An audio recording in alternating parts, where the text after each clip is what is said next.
L'état général de l'hôtel de ville est plutôt bon, mais regardez de plus près, certaines parties du bâtiment ont vieilli prématurément.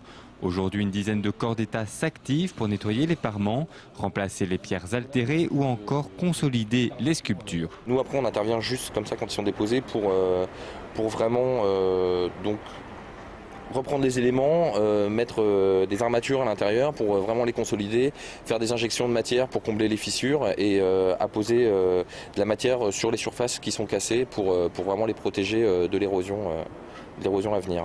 En fait, c'est surtout un travail très minutieux qui demande beaucoup de petites opérations, de tous les comblages de petites fissures. Ça prend énormément de temps parce qu'il y en a beaucoup quand on regarde de près, il y en a un petit peu partout. Ouais. Depuis 1624, date de la pose de la première pierre, la façade de l'hôtel de ville troyen n'a pas été restaurée. Aujourd'hui, la mairie s'y emploie dans le cadre de la requalification des espaces publics.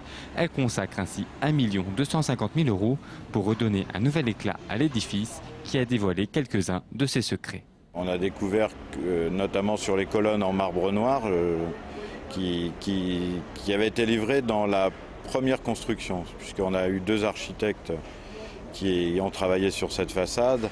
Un premier architecte qui s'appelait Noblet dans les années 1620-1630.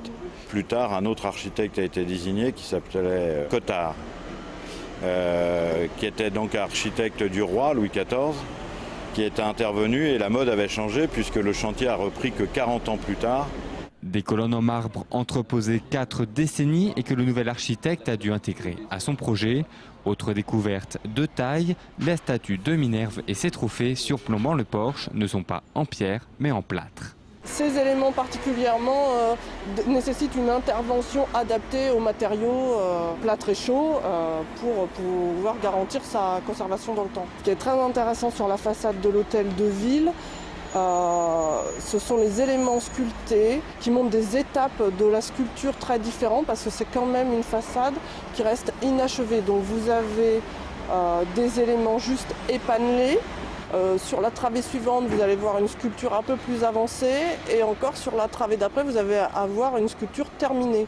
Plusieurs mois de travaux sont encore à prévoir. La façade restaurée de l'hôtel de ville ne sera pas dévoilée avant juin 2012.